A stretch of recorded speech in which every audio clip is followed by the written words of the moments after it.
AFP sending me a very strong signal today. All right.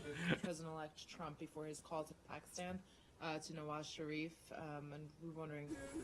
So we've seen these reports of talks taking place between Russia's and the Syrian rebels. I'm going to leave it for the parties involved to confirm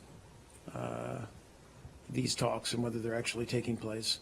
I would just say, in terms of our reaction, that we'd welcome any genuine effort to ease the suffering of the Syrian people, particularly in Aleppo, which has endured so much hardship in recent months. So I can't speak to the content of these talks or the substance of these talks or even the reality of these talks, but again, we would welcome any effort to ease the suffering and to end the fighting. Great.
Reports from Syria say a social worker known as the Clown of Aleppo for his work with the besieged city's children has been killed in an airstrike.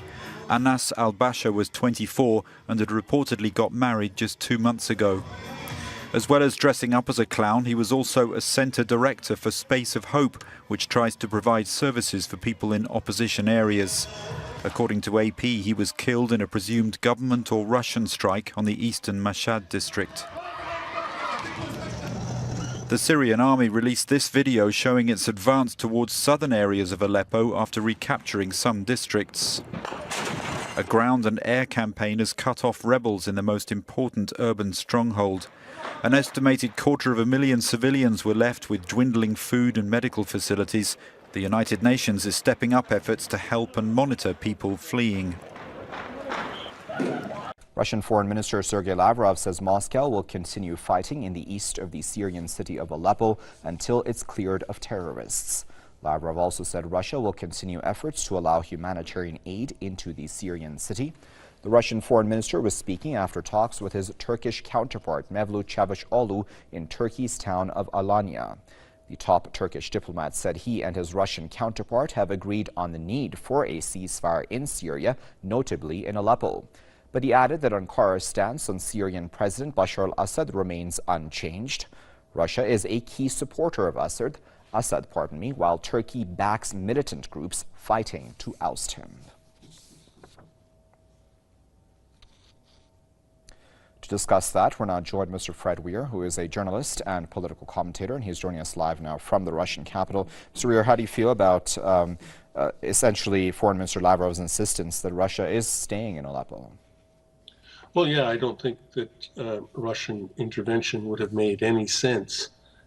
It's now more than a year if they were to back down now on key things. They are, by most accounts, on the verge of defeating the opposition in Aleppo and retaking the entire city. I think that, that was Russia's plan, along with its allies, the Assad regime, and so on. The only thing that might have intervened in that would be a negotiated settlement that would have led to the restoration of regime control in the city. So this is all, I think, perfectly to be expected. And then we have the statement of President Putin, don't we, Mr. Weir, where he says he wants to work, in fact, with Washington in this war against terror. And obviously Russia and Syria would see the fight in Aleppo as part of the war on terror. How significant do you think that statement was? Well, what Putin said today, he said very little about foreign policy, but what he did say was that he did want to work with the West. And as for the new Trump administration that's incoming in a couple of months, he took a wait and see attitude because Mr. Trump has suggested that he will abandon support for the armed opposition in Syria and work together with Russia to defeat ISIS and the extreme jihadis. And if that's the case, then it's perfectly likely that Russia and the United States can become allies there. As you know, the sticking point has been all along that the Americans, while fighting ISIS, were also working very hard all along to overthrow the Assad regime. That's where the conflict between Russia and the United States originates. And if Trump abandons that, then the conflict will go away. So then, realistically speaking, then, Mr. Weir, can we see Washington and Russia working on the same side when they haven't for so long when it comes to Syria, for example? Well, yes, and as I say, this depends on the mind of Donald Trump. He made several strong statements about this. If you've been following the transcripts in the New York Times and the Washington Post of his foreign policy views, he seems to be pretty consistent on Syria. That is, the United States will get out of the business of regime change. Now, he contradicts himself a lot. He never spells out anything he has to say. So we don't know. And that was the essence of Putin's statement today, which was sort of, let's just wait and see what happens there. But it was an optimistic statement. Russia seems to be willing to work with the United States on that basis, that drop regime change and fight terrorism. It's a go. Very well, Mr. Weir, we'll leave it there at that point, but of course, as always, we appreciate your insight.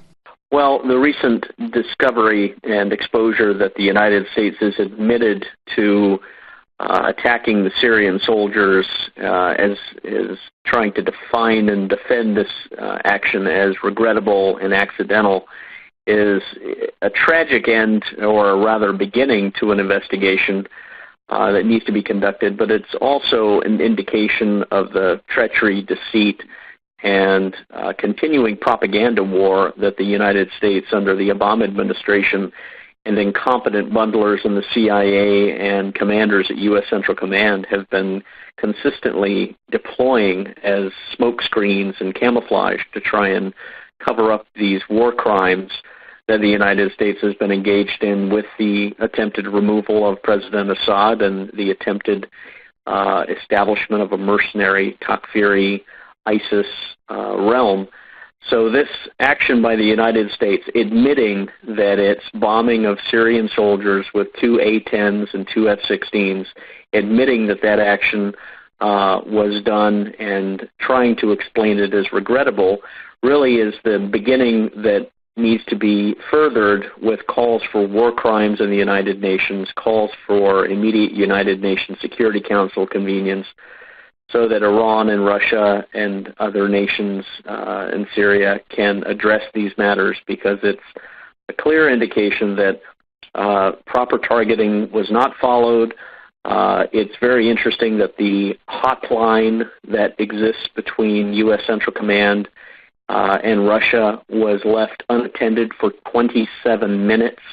That's an indication that this was no accident. This was an intentional act of deception and an intentional assault on Syria and an intentional declaration of war that the United States engaged in. And it is something that needs to be defined and addressed as a war crime.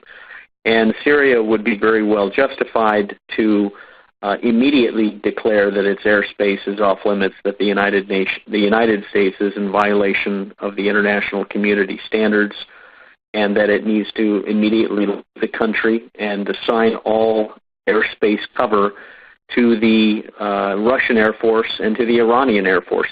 It seems also this is an incident which has been exposed just in time for President Erdogan's offensive maneuvers into Syria from Turkey. So there are some coordinated operations going on here. the revelation of these illegal U.S.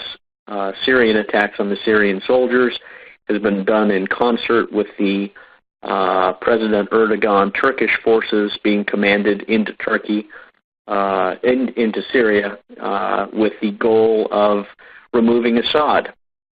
So this is an opportunity for the international community, which is falling increasingly on the side of President Assad, as we see with Egypt coming to the side of Assad, as well as the other countries, Russia, Iran, and China, and Hungary and other European nations coming to Assad.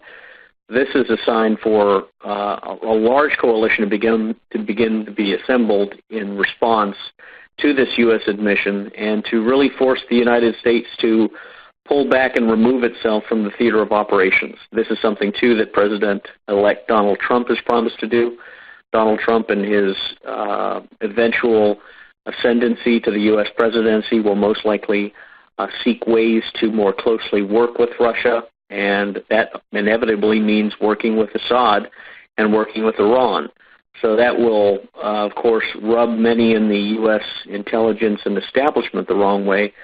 But this action by the U.S. admitting that it intentionally, that it accidentally targeted the Syrian soldiers, but this admittance is a sign that the world can no longer tolerate the unlawful occupation and the unlawful illegal coup d'etat that the U.S. has been trying to achieve in Syria, and that the European nations themselves have been devastated by, because it is precisely because the United States has been engaged in an illegal coup d'etat war against Syria that millions upon millions of refugees and migrants have flooded into Europe.